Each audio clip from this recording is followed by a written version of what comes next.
Fidèle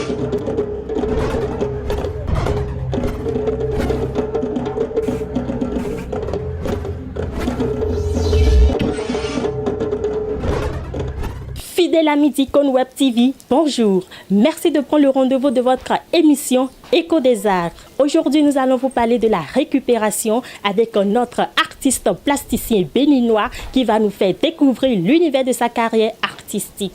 C'est parti pour quelques minutes d'entretien et de pratique avec notre artiste béninois plasticien Prince Topha.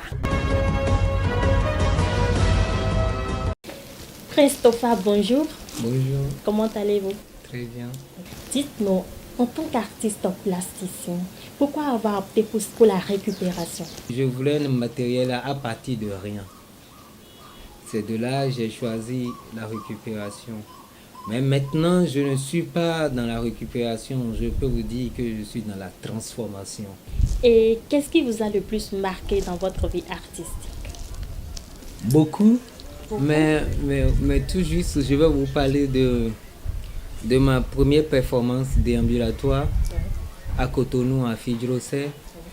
Lorsque UNESCO m'a invité et je devais aller à Paris pour une performance. Et j'ai pensé quand même le faire chez moi d'abord. Et s'il y a des choses à corriger, je vais le faire avant de partir. Donc je l'ai fait au fin pavé Fidjrosset avec Sophie Négrière, la caméraman. Et lorsqu'on avait commencé, quand je suis sorti un peu dans le sens de la mer avec une robe très longue et puis mes cheveux debout sur la tête. Et c'était fort le jour c'est que le public béninois n'ont pas compris, ils ont pensé même que c'est un Mamiata qui est sorti de l'eau et il y avait du monde, les gens ont garé leur moto, leur voiture, on me touche, voir si je suis vivant, il y en a même qui veulent essayer de m'enlever la robe pour voir si je suis un homme ou une femme, c'était... ouais. C'était... Oui. Quand je me présente maintenant, c'est-à-dire je n'ai plus honte s'il faut. Prince Topha, vous êtes un artiste et en même temps un père de famille. Dites-nous comment vous arrivez à gérer ces deux, et côté artiste et côté père de famille. C'est vraiment difficile, mais je sais parce que je me suis retrouvé avec deux filles sur le bras. Elles sont avec moi effectivement. Mais si maman, je veux... Et maman, si je me le permets, et maman? Non, elle n'est plus avec moi. Elle n'est plus là. Elle n'est plus là. Et si je veux voyager, j'appelle ma soeur qui s'occupe d'eux et lorsque je ne suis pas dans le pays. Prince Topha, quels sont vos projets pour les années à venir?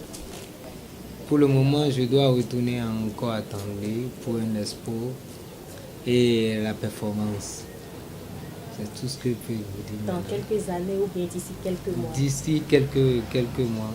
Nous sommes à la fin de cet entretien. Nous allons maintenant passer à la phase pratique où notre artiste, styliste, couturier aura le libre choix de nous présenter quelques-unes de ses réalisations. C'est parti pour la pratique. Là, vous êtes dans mon atelier et je suis en train de réaliser une costume avec des mégots de cigarettes que je vais vous présenter tout à l'heure.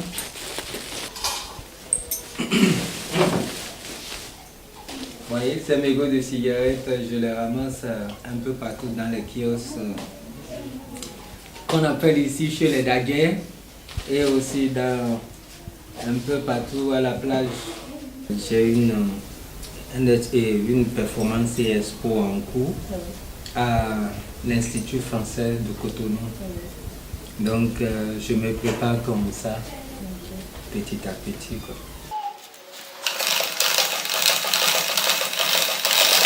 Nous sommes à la fin de cette pratique avec notre artiste plasticien béninois Christopher qui nous a présenté et expliqué quelques-unes de ses réalisations en cours. Ce costume qu'il est en train de réaliser avec les mégots de cigarettes et d'ici quelques mois sera en exposition au Centre culturel français et fera partie aussi de l'une de ses performances. Nous disons merci à Christopher pour ce temps accordé. Nous lui disons aussi merci pour m'avoir habillé. Cette robe que j'ai portée, c'est grâce à Prince Otofa. Ça fait partie de l'une de ses réalisations et c'est une robe faite à base de sacs de provende et de maïs décorée avec les boîtes de canettes coupées en morceaux. Grand bravo. Nous disons aussi merci à l'équipe technique qui nous a accompagnés pour la réalisation de cette émission. Nous sommes à la fin de cette émission, mais avant de prendre congé de vous, laissez-moi vous lire cette citation de André Belrage qui nous dit ceci. L'art véritable n'est pas seulement l'expression d'un sentiment, mais aussi le résultat d'une vive intelligence. Si vous avez aimé, n'oubliez pas de vous abonner à Icon Web TV, votre Web TV préférée. Bye bye.